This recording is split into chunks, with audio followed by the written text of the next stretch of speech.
Amis téléspectateurs, bonjour et bienvenue dans votre émission hebdomadaire Weekend Sport, une émission qui parle exclusivement sport et qui fait la part belle à tout ce qui se passe sur le plan sportif au plan local dans le Bénin, et quelquefois nous faisons des crochets à l'international quand il y a de l'actualité brûlante. Merci de prendre le rendez-vous de cette émission que je vais diriger pendant 52 minutes avec mes chroniqueurs, mes consultants qui sont déjà bien installés. Au menu de cette émission, nous aurons notamment cette élimination des Guépards U20 du côté du Togo, une élimination qui entre dans le cadre des préparatifs du championnat de l'UFOA B. Nous parlerons aussi du championnat béninois, la Ligue Pro, qui est à sa 4e journée, va enclencher la 5e déjà aujourd'hui. Ensuite, nous parlons d'autres activités, notamment la Codiscope qui a eu lieu de côté de Paracourt ce samedi 19.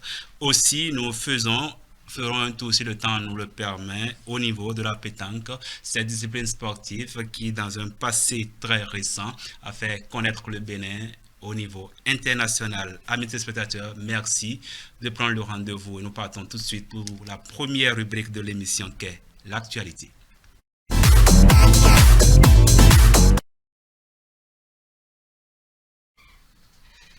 Dans l'actualité, je le disais tantôt, cette élimination, ce dernier match des Guépards U20 qui ont été battus par le Niger 1-0, une défaite synonyme d'élimination pour les Guépards U20 entraînés par Mathias Teguela. On va suivre le résumé de ce match et revenir.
Voilà qui vient sceller malheureusement le sort des Guépards U20 qui ne seront pas à la CAN U20 2024. On va poursuivre avec l'actualité sportive au niveau du championnat national, la Ligue Pro, et voir ce qui s'est passé du côté du match Sobemap Requin lors de la 4e journée.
Sobemap qui prend le bon bout sur Requin de l'Atlantique 2-0. Du côté de Comé, Audio aussi a battu Tonnerre Football Club 1-0. On va suivre les images.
De l'autre côté de Toffo, Adidja qui recevait Coton Football Club a perdu 1-0. On va suivre rapidement cette réalisation de Chériptine Maman et continuer.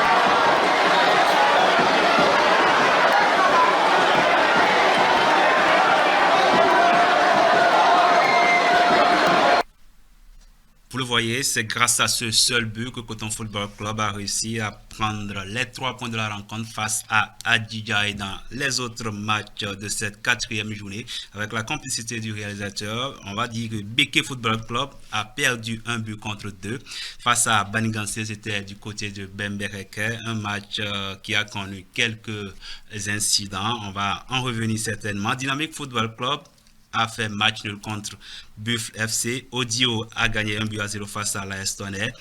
Real Sport et Panther FC ont fait match nul. Et le dimanche, le jour suivant, c'était Abeille qui engrangeait sa première victoire de la compétition, sa première victoire du championnat, 2 buts à 0 face à l'AS Takounais.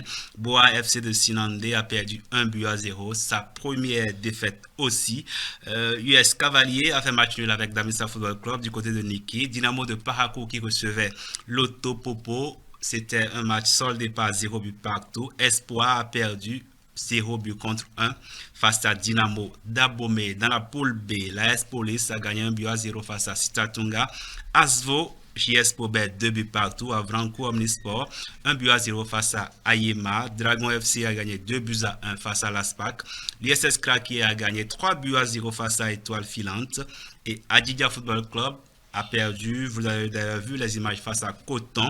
Aziza FC 0 but partout face à l'AS Cotonou. La JA Ketou a gagné 2 buts à 1 face à JS Ouida. Et l'AS Sobemap a gagné 2 buts à 0 face aux requins de l'Atlantique. On va revenir à Parakou pour voir ce qui s'est passé dans la Codiscope qui en était à sa 5e édition. Un tournoi qui réunit les centres de formation et qui fait beaucoup plaisir aux plus jeunes. Une occasion pour eux de s'amuser, de se réjouir, de se distraire, mais aussi d'être évalués pour tout ce qu'ils ont eu à apprendre pendant toute une saison.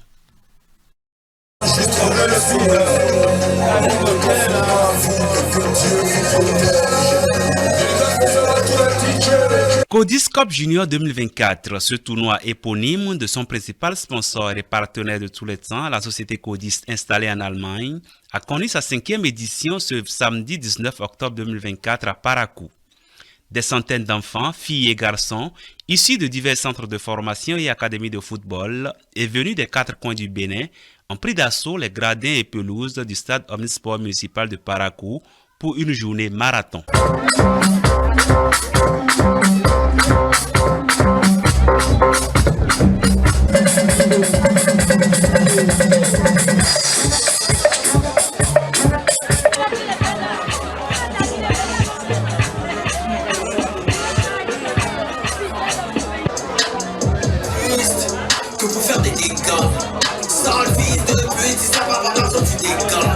Deux catégories sont prises en compte pour cette 5e édition du Codiscope Junior.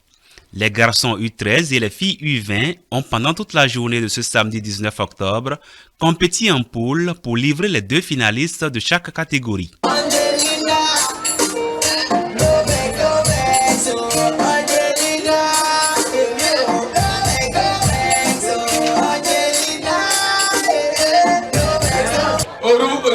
Ramziat, Dossard 7, Dossard 15 ce matin, c'est Orou M. Adia. C'est une affaire de famille. Maman Anifa. Quand vient l'heure de la finale et pour boucler cette belle journée de compétition, que dis-je, de festival du football, les regards sont figés sur la belle affiche qui oppose les filles de l'Académie Kabongo Sport de Parakou à celles de Sista Magique de Banikani. Nous voulons capitaine accompagné de l'entraîneur à l'intérieur. Alors, incapable de se séparer au terme du temps réglementaire, le dénouement de cette belle finale interviendra à la séance des tirs au but. Eh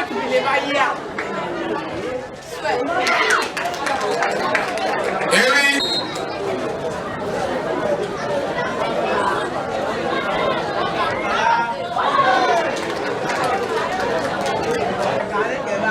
Elle va tirer. Et elle rate. Et ça va se jouer. Elle rate. Mais capitaine U13, dans l'ordre à venir me rejoindre ici.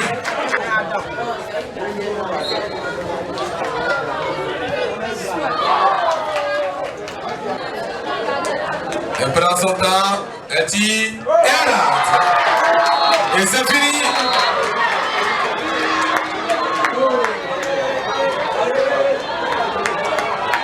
Sista Magic s'impose et remporte la 5e édition du Codis Cup Junior dans la catégorie filles U20. L'Académie olympique sport de Parakou et Borkou FC de Tchatchouf se neutralisent chez les U13 garçons. Au total, 17 équipes dont 9 chez les filles et 8 chez les garçons se sont fait plaisir pendant une journée de compétition qui a connu 32 matchs. Le partenaire et sponsor officiel Codis n'a pas fait les choses à moitié et comme pour les éditions précédentes, toutes les équipes participantes sont reparties les bras chargés de cadeaux Codis, mais aussi de ballons de compétition. À noter que les équipes venant d'ailleurs ont bénéficié d'une prise en charge spéciale. Codis Cup Junior 2024 a eu lieu et le couple Kabongo a tenu le pari d'une organisation réussie. Encouragement aux équipes participantes et rendez-vous en 2025 pour une autre édition beaucoup plus belle.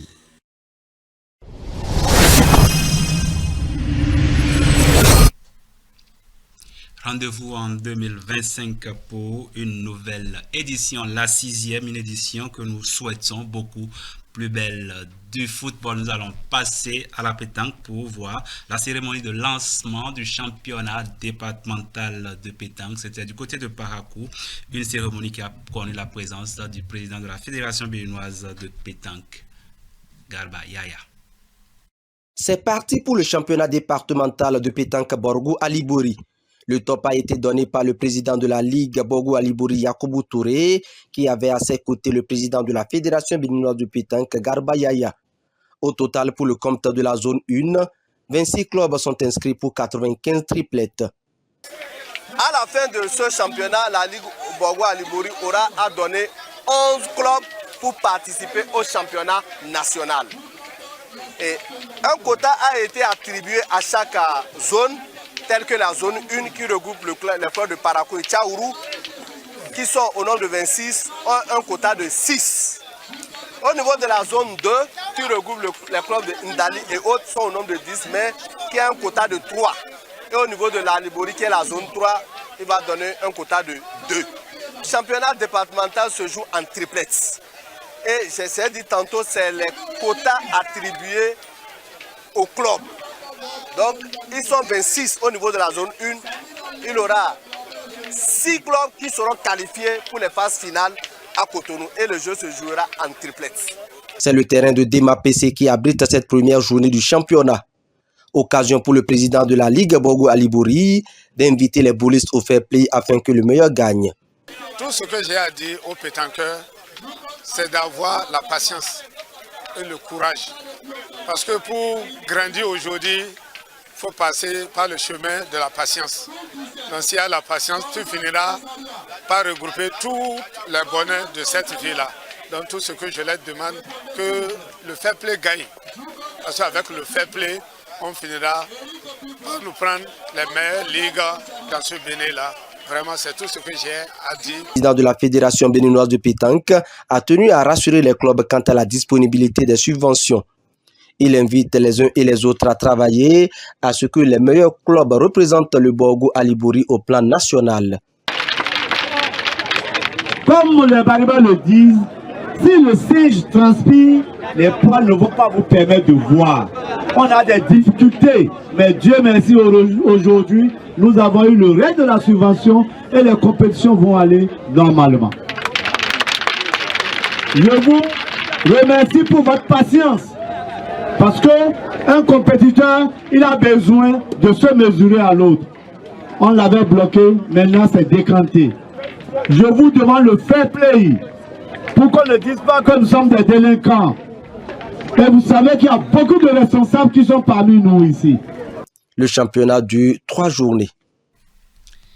Vous l'avez certainement remarqué, c'était le président de la Fédération béninoise de pétanque, une compétition qui se déroule déjà et qui a été lancée le 13, c'était il y a quelques jours, mais cela se poursuit. Je le disais tantôt, je suis ici avec mes invités, mes chroniqueurs qui sont sur le plateau pour faire le débat avec moi. C'est l'instant rubrique Zoom.